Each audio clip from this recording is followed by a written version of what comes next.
ललचाई हुई नज़रों से खाने से गोश्त बदहजमी भी कर सकता है। गोश्त नुकसान कब देगा? जब हम ओवर ईटिंग करेंगे, सही है। जब हम ज़रूरत से ज़ायद जो है वो पेट भर भर के खाएंगे। जानवर के कुछ ऐसे मखसूस हिस्से थे जो आक़ा करीम अलैहिस्सलाम को बहुत ज़्यादा पसंद थे, जैसे दस्ती का गोश्त है, अच्छा, बाजू का गोश्त होता है, बकरे या भेड़ का जो बाजू का गोश्त होता है वो आपको बहुत ज़्यादा पसंद था। जो लोग सारा साल ही गोश्त खा रहे हैं, यार 3 दिन अल्लाह ने आपको सारा साल गोश्त खाने के लिए दिया है, इन दिनों में उन लोगों का ज़रा थोड़ा ख्याल कर लें कि जिन तक गोश्त नहीं पहुंच सका है। कुर्बानी का गोश्त हज़म कैसे करना है ये नुस्खे ना तलाश करो। अच्छा। कुर्बानी का गोश्त बांटना कहाँ कहाँ पे है ये रास्ते तलाश करो। पकाने के बाद छोटे छोटे रोटी के पीस कर लें, वो पीस इस सालन के अंदर मिक्स कर दें। अच्छा, ठीक है, फिर इसको हाथ के साथ खाएं, चम्मच या कांटे से नहीं खाएं। कुर्बानी का गोश्त खाने में ज़रा सी बेहतियाती आपके लिए नुकसानदेह भी हो सकती है। हम तिब्बे नबवी की रोशनी में जानेंगे कि कुर्बानी के गोश्त को दरअसल बनाना कैसे है और फिर खाना कैसे है।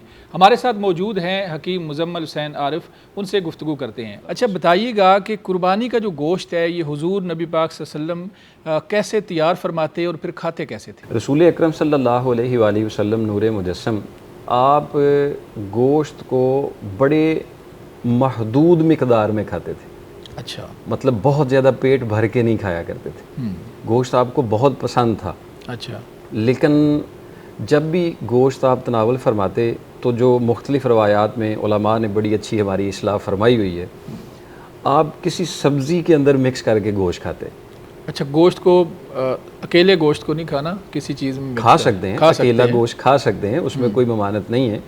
आप अकेला भी गोश्त तनावल फरमाते, बल्कि गोश्त के जानवर के कुछ ऐसे मखसूस हिस्से थे जो आक़ा करीम अलैहिस्सलाम को बहुत ज़्यादा पसंद थे। अच्छा, वो कौन से थे जी? जैसे दस्ती का गोश्त है, अच्छा, बाजू का गोश्त होता है, बकरे या भेड़ का जो बाजू का गोश्त होता है वो आपको बहुत ज़्यादा पसंद था। सही है। और आप सालन में से वो निकाल निकाल के बड़ा खुश हो गए आप उसको तनावल फरमाते थे। सही है। और एक कद्दू शरीफ के साथ गोश्त आप बहुत पसंद था आपको, मतलब आप गोश्त और कद्दू शरीफ का मिक्स सालन आ जाता तो आप उसमें कद्दू शरीफ तलाश करके जो है वो खा रहे होते थे। सही है। एक सहाबी रसूल आप फरमाते हैं कि मैंने जब नबी पाक सल्लल्लाहु अलैहि वसल्लम को इस तरह से खाना खाते देखा तो उसके बाद फिर मुझे कद्दू शरीफ से बड़ी मोहब्बत हो गई, मैं फिर उसी निस्बत के साथ। तो मतलब कि हमें आज भी ये जो ईद की खुशियाँ हैं इनको रसूल अकरम सल्लल्लाहु अलैहि वसल्लम की सही सुन्नत मुबारक को अपनाते हुए जो है वो अपने अमल में रखना चाहिए। तो इसमें फ़ायदा ही फ़ायदा है, नुकसान नहीं है।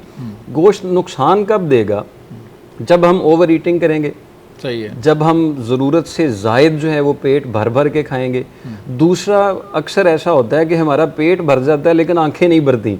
बिल्कुल, खाना खा भी लिया, टेस्ट उसका अच्छा होता है, जायका अच्छा, तो लोग कहते हैं जी खाते फिर हम ललचाई हुई नज़रों से जब गोश्त को देखते हैं तो फिर वो बदहजमी कर देता है, वो फिर हाजमा। ये बड़ी एक बात है, ललचाई हुई नज़रों से खाने से गोश्त बदहजमी भी कर सकता है। अच्छा, कि आपका पेट भरा हुआ है, तलब नहीं है, लेकिन आप फिर भी पेट भर भर के खाना खा रहे हैं, तो उसकी वजह से गोश्त में ख़राबी नहीं है।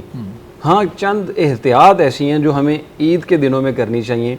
जो सारा साल हमें गोश्त मिलता है वो एक बाकायदा जो प्रोफेशनल लोग होते हैं उनसे बना हुआ मिलता है, और उसमें कुर्बानी की अलाइशें होती हैं, गोश्त की जो अलाइशें होती हैं उनको जो है वो साफ़ सुथरा करके आप तक पहुंचाया जाता है। अगर वो स्लाटर हाउस में सफाई का एहतमाम मौजूद है तो ईद के दिनों में कारीगर लोग भी ज़िबा कर रहे होते हैं और नॉन कारीगर लोग भी ज़िबा कर रहे होते हैं। अच्छा, ये भी एक वजह है। ये भी एक वजह है। अक्सर लोग कहते हैं कि जब हम कुर्बानी का गोश्त खाते हैं तो उसमें एक अजीब सी स्मेल आती है। हाँ बिल्कुल, कुर्बानी के दिनों में जो कुर्बानी का गोश्त खाया जाता है तो उसकी वजह से फिर हम उस तरह से भरपूर नहीं खा जाते हैं। उसकी एक वजह सिर्फ उसकी सफाई सुथराई का ख्याल ना रखना होता है कि जब हम उसमें बनावट आती है, बनाने की तरफ आते हैं, बहुत सारे ऐसे पट्ठे हैं जो निकालने होते हैं। सही है। मतलब बहुत सारी ऐसी गदूद हैं जो निकालनी होती हैं, बहुत सारी ऐसी अलाइशें हैं जो गोश्त से साफ़ करनी होती हैं, जो ब्लड होता है उसको सही तरह से साफ़ करना होता है। जब हम इससे बेहतियाती कर लेते हैं तो फिर वो सारी चीज़ें गोश्त में शामिल हो जाती हैं। सही है। एक चीज़ मैं आपको आपकी वसातत से अर्ज़ कर देता हूँ, अगर आप चाहें और यकीनन आप चाहते हैं कि हम कुर्बानी का गोश्त खाएँ तो उससे खुशबू आए, सही है, उससे वो वाली चीज़ ना आए कि हम उसको सही तरह से ना खा सकें, तो आप जब भी गोश्त बन के आपके पास आ जाए 3 हिस्सों में तकसीम होके आ जाए। अच्छा, ये आपके बहुत सारे सवालों का जवाब मैं इसी में कंक्लूड कर रहा हूँ। अच्छा है, सवाल यही थे, चलें रेलेवेंट है। जी जी। गोश्त 3 हिस्सों में तकसीम होके आपके पास पहुंच जाए। जी, तो ये भी रसूल अकरम सल्लल्लाहु अलैहि वसल्लम का मामूल था कि जब कुर्बानी का गोश्त आपके पास आता तो आप उसके 3 हिस्से कर लेते। सही है। एक हिस्सा जो है वो अकरवा, अजीज़ो अकारब, दोस्त अहबाब जो हैं उनके लिए रखते, एक हिस्सा जो होता था वो अपने घर के लिए रखते, और एक मुकम्मल हिस्सा जो है वो गुरबा फ़ुकरा में तकसीम कर देते। सही है। कुर्बानी के गोश्त का मकसद तकसीम करना है।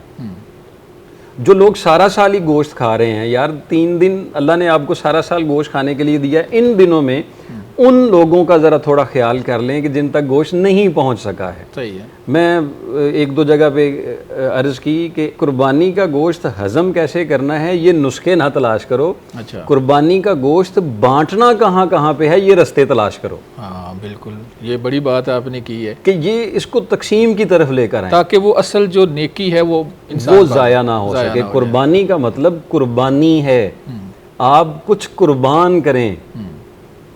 कभी ऐसा भी हुआ है कि आपने अपना हिस्सा भी कुर्बान कर दिया हो? और ऐसे बहुत सारे लोग हैं। अच्छा, हमारे नाजरीन में से ऐसे मेरे जानने वाले बहुत सारे ऐसे लोग हैं, वो अपना हिस्सा भी नहीं रखते हैं।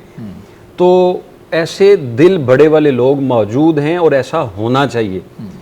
जिन लोगों ने पूरा साल गोश्त के लिए इतनी तगोदो की, नहीं मिल सका, मटन वैसे ही किसी के दस्तरस में नहीं है, माड़े बंदे की तो है ही नहीं है, ठीक है, तो इन दिनों में हमें उसको तकसीम करना चाहिए। लेकिन जो कुर्बानी का गोश्त बनाने के बाद जो एहतियातें हैं वो करनी चाहिए।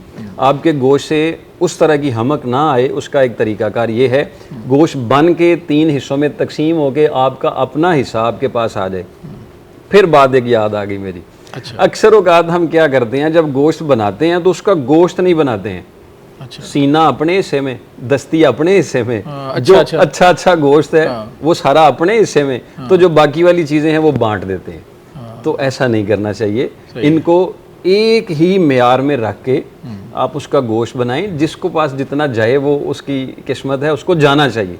और आपके पास भी अक्सर लोग ऐसा कहते हैं, वो पल्ले सल्ले निकाल लेते हैं, कीमा अपने लिए बनाना शुरू कर देते हैं, जो है वो रख लेते हैं। कुर्बानी का मकसद ये नहीं है, सिलेक्शन नहीं है। कुर्बानी का मतलब है मिक्स कर दें, अमूमी तौर पर मिक्स करके उसको तकसीम किया जाए। तो जितना ज़्यादा तकसीम किया जाएगा वो गोश्त आपका बच जाएगा, जो आपने अपने लिए रख लिया वो खा के आपने ख़त्म कर लिया।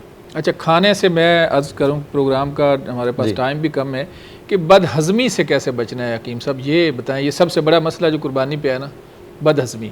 तो बदहज़मी से तिब्बे नबवी की रोशनी में बताएं किस तरह से बचना है। एक बड़ा ही खूबसूरत तरीकाकार है गोश्त को खाने का। मैं अमूमन कहता हूँ गोश्त खाने से मैदा कैसे ठीक रखा जा सकता है। हाँ बिल्कुल, ये बताएं। अमूमन यही होता है कि मैदा ख़राब होता है, लेकिन गोश्त खाने से आप अपने मैदे का इलाज भी कर सकते हैं। अच्छा, लेकिन वो कैसे? तिब्बे नबवी की रोशनी में रसूल अकरम सल्लल्लाहु अलैहि वसल्लम का आपका एक मामूल था, खानों में सबसे सरदार खाना गोश्त का खाना है। अच्छा, ये गोश्त हमें जन्नत में भी मुयस्सर आना है अल्हम्दुलिल्लाह ताला। अल्लाह करीम ने जन्नत में भी हमें गोश्त के खाने देने हैं। और गोश्त के खानों में जो सबसे सरदार खाना है वो शरीद खाना है। अच्छा, ये शरीद क्या चीज़ है? ये शरीद एक खूबसूरत तरीकाकार है गोश्त को खाने का। वो ऐसा है कि आप गोश्त को पका के तैयार करके सब्ज़ी में मिक्स करके बनाएं, या वैसे शुरू से मैं बता देता हूँ। आपके पास ताज़ा गोश्त आया, उसको पहले 10 मिनट तक थोड़ा खुली हवा में रख दें। अच्छा, उसकी नमी को जो है वो थोड़ा जज़ब होने दें, ठीक है। 10 मिनट के बाद आप उस गोश्त को उसी गोश्त के घी में पकाएं, जो उसकी अपनी चर्बी है, अलहदा से घी इस्तेमाल नहीं करें। उसी घी में आप पकाएं थोड़ा सा, और जैसे स्टीम करके पकाया जाता है। जी जी। इसको गलाना नहीं है, अच्छा, इसको पकाना है।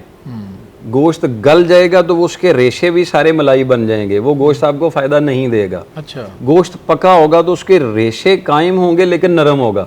अच्छा, ये फ़र्क है। गोश्त पका हुआ है, रेशे उसके कायम हैं लेकिन नरम है। गला हुआ है, रेशे भी ख़त्म हो गए हैं। फिर जला हुआ गोश्त जो होता है, जो लग जाता है नीचे, वो भी गोश्त तिब की रोशनी में फ़ायदेमंद नहीं होता है। सही है। 10 मिनट तक उसको रख दें, उसके बाद उसको तैयारी करें। और एक चीज़, ज़ीरा सफ़ेद ले लें, अजवैन देसी ले लें, ज़ीरा सफ़ेद, अजवैन देसी और छोटी इलायची। अच्छा, ये 3 चीज़ें जो है ना वो सफूफ बना के मिक्स करके ये उस 10 मिनट में जो आपने गोश्त रखा हुआ है ना उसके ऊपर दूड़ दें।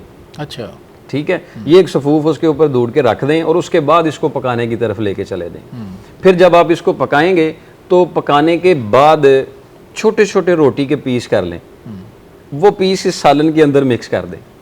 अच्छा, ठीक है, फिर इसको हाथ के साथ खाएं, चम्मच या कांटे से नहीं खाएं। सुन्नत तरीका ये है कि हाथ के साथ इसको खाएं, छोटे पीस लेके खाएं और उसका इतना मज़ा आएगा, इतनी लज्जत आएगी और उसका इतना फ़ायदा आएगा कि वो आपके पेट पर ग्रानी भी नहीं करेगा, बदहजमी भी नहीं करेगा। और इस तरह से गोश्त अगर आप ईद के बाद भी 10-15 दिन में 1-2 बार खा लेते हैं तो वो आपका मैदा ठीक कर देगा इंशाल्लाह। अच्छा, मैं सिर्फ आखिरी पैगाम आपसे लेना चाहूँगा कि ईद के ऊपर कोई आखिरी पैगाम आप देना चाहें सुनने वालों को। पैगाम मेरा ये है कि कुर्बानी का मतलब है कुर्बानी करना। ज़िद छोड़ दें इस ईद पे, ज़िद को कुर्बान कर दें, अना को कुर्बान कर दें और जो आपसे नाराज़ हैं या जिन से आप नाराज़ हैं, नाराज़गी की वजह ज़िद ही होती है, एक बंदा अटक जाता है, दूसरा फिर उसको नहीं पा पाता। तो इन दिनों में ज़िद छोड़ दें और ज़िद ख़त्म करके एक दूसरे को गले में लाएं ताकि अंदरूनी तौर पर भी ईद हो जाए, बैरूनी भी हो जाए और चेहरों पर खुशी के जो हैं वो आसार आना शुरू हो जाए। बहुत शुक्रिया हकीम साहब। नाज़रीन, आपने सुना हकीम मुज़म्मिल हुसैन आरिफ साहब ने किस तरह से बताया कि तिब्ब नबवी की रोशनी में ईद के ऊपर आपने क्या करना है, क्या ज़िम्मेदारियां हैं और गोश्त को ख़ास तौर पर आपने खाना किस तरह है और मैदे को आपने ज़्यादा बर्डनाइज़ नहीं करना, किस तरह तिब्ब नबवी की रोशनी में जो भी हमें हिदायत मिलती है वो बताई। अपने मेज़बान मनाज़िर अली को इजाज़त दें, दोबारा मिलेंगे। अल्लाह हाफ़िज़।